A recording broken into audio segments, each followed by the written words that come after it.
Bonjour, je m'appelle Vanessa, je suis maman de 3 petits cocos de 5 ans, 3 ans et 5 mois. Avec Espace Ludico, je vous prépare une série de capsules sur comment enseigner une deuxième langue, l'anglais, à vos tout petits cocos. Donc, c'est vraiment des capsules qui sont visées pour des débutants. C'est pas obligé d'être nécessairement des petits enfants. Donc, moi, je vais vous montrer des jeux que vous pouvez faire à la maison avec ce que vous avez chez vous et aussi comment utiliser certains jeux qui sont disponibles à l'Espace Ludico, comment les utiliser pour enseigner une seconde langue sans que ce soit ça son but du jeu. Donc, finalement, comment on peut un peu changer le jeu pour que ça vous serve de cette façon-là. Donc, pour cette première capsule, je vous présente un jeu qui s'appelle le magasin général, The Market. C'est un jeu, c'est la première chose que j'ai faite avec mes enfants comme jeu pour leur enseigner l'anglais.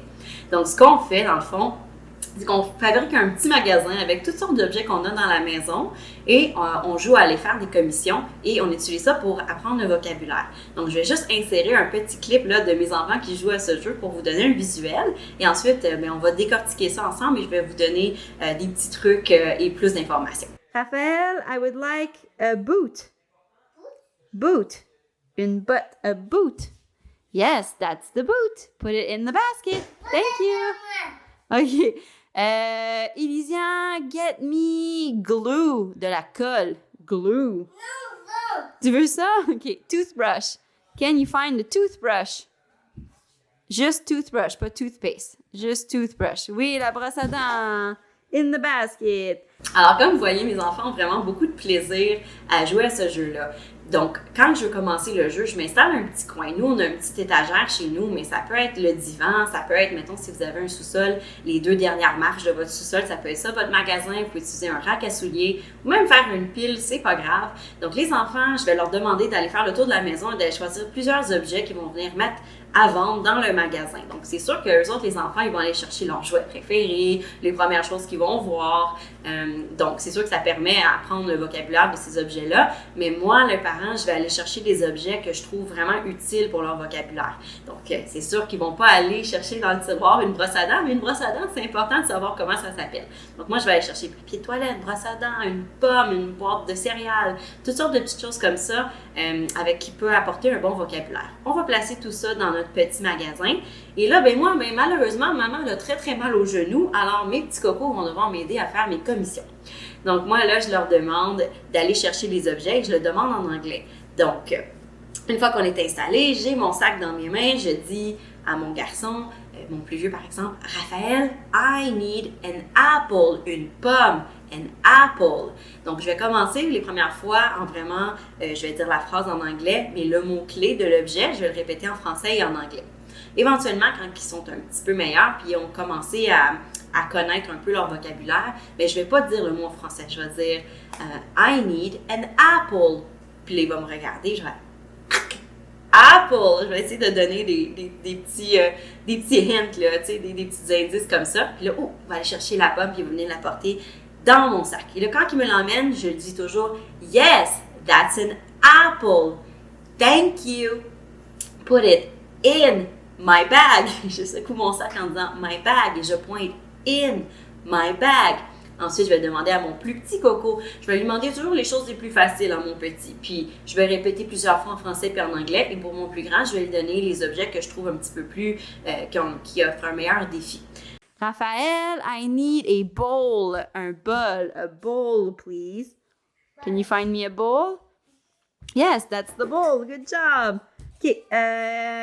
Ellie, a plane. An airplane. Un avion. Airplane. Where's the airplane? Yes, that's the airplane. Woo! The airplane. Put it in the basket. Thank you. Donc, dans le fond, des fois, ils vont choisir des objets vraiment comme un petit figurine, mais c'est une opportunité pour moi avec la figurine de, est-ce que c'est un homme, est-ce que c'est une femme? Donc, je vais dire a man, a woman. Ils vont aller chercher l'objet comme ça. Donc, c'est un jeu qu'on aime vraiment beaucoup faire. Puis quelque chose qui est le fun aussi, c'est que les enfants, après que moi je l'ai fait, ils veulent toujours faire le rôle de la maman qui a mal aux genoux puis qui veut m'envoyer faire des commissions. Donc là, on va changer de rôle. Donc là, mon petit coco va arriver puis il va me demander d'aller faire des commissions avec son petit frère. Et là, c'est sûr que lui, il va pas me dire I need, I would like ou des phrases comme ça, mais il va me dire des fois le mot Apple, ball, n'importe quel mot. Ça, des fois, s'il l'a appris, il va me demander souvent celui-là en premier. Et moi, quand je vais aller chercher l'objet, je vais dire I found the ball. I found the apple. I like apples. Et là, je mets la pomme dans son sac et I put the apple in your bag. Et là, je mets dans son sac. Donc, j'essaie de répéter les mêmes choses comme ça. Et des fois, il va juste me dire le mot en français. Et moi, je vais quand même, par exemple, il va me dire yes, thank you. Ils vont comme s'habituer à un peu à comment moi je l'ai fait, puis ils vont essayer de faire pareil. Ce qui est le fun de ce jeu-là, après aussi, quand on a terminé de jouer, qu'on a fait le tour, c'est qu'on joue comme un deuxième jeu en utilisant ce jeu-là.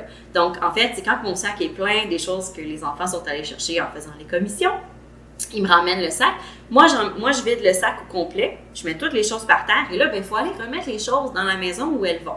Et dans la maison, donc, on apprend les noms des pièces. Et aussi, par exemple, in the drawer, tu sais, donc à l'intérieur du tiroir, puis aussi le nom des pièces. Donc, tu sais, dans une maison, on n'a pas une dizaine, une vingtaine de pièces. On a bathroom, kitchen, living room, dining room, bedroom. Donc, dans le fond, quand que je choisis un objet, par exemple, on revient à Apple. Oh, where does this go? Puis ils vont dire, là-bas. Ah, yes, in the kitchen. The apple goes in the kitchen. Puis là, il va aller le porter dans la cuisine. Ensuite, la brosse à dents. Yes, the toothbrush goes in the bathroom. Puis là, ils vont aller dans the bathroom. Mais à un moment donné, tu as 5-6 objets qui s'en vont in the bathroom. Puis tu as 5-6 objets qui s'en vont in the kitchen. Bien, éventuellement, kitchen, bathroom, ils vont l'apprendre. Et donc, moi, ce que j'aime, c'est que, mettons, on va jouer quelques fois par semaine à ce jeu-là. Les enfants, eux autres, ils vont toujours aller choisir pas mal des objets différents. Mais moi, le parent, je vais essayer d'aller rechercher les objets que j'avais déjà été chercher. Comme ça, il peut y avoir une répétition, on peut vraiment acquérir le vocabulaire. Une autre chose que je trouve le fun aussi, c'est garder vos boîtes, mettons, de pâtes vides, vos boîtes de céréales vides. Un pot de yogourt qui est vide, on peut le laver puis l'utiliser. Ça reste le mot yogurt, même s'il n'est pas plein. Donc, ça nous permet de vraiment jouer avec ces choses-là. Et ensuite, j'essaie toujours d'aller ramener le vocabulaire à des moments dans la journée sans être fatigante quand même, faut pas que j'insiste trop, parce que sinon il se tanne. Mais par exemple, au souper, si on mange des pâtes, puis qu'on a joué avec une boîte de pâtes dans notre jeu cette journée-là, ben je vais dire « Ah, regarde! What's this? » Et là, ils vont dire « Ah, c'est quoi déjà ce mot-là en anglais? » « Pasta, yes! Pasta, it's so good! » Donc, j'essaie de ramener le vocabulaire comme ça au courant de la journée. Donc, voilà, ça, c'est notre petit jeu du marché. On peut rendre ça vraiment le fun. On peut faire une affiche, donner un nom à notre magasin et s'amuser comme ça. Puis, c'est quelque chose que mes enfants aiment beaucoup faire aussi quand des amis viennent jouer à la maison. Ils aiment beaucoup fabriquer des magasins.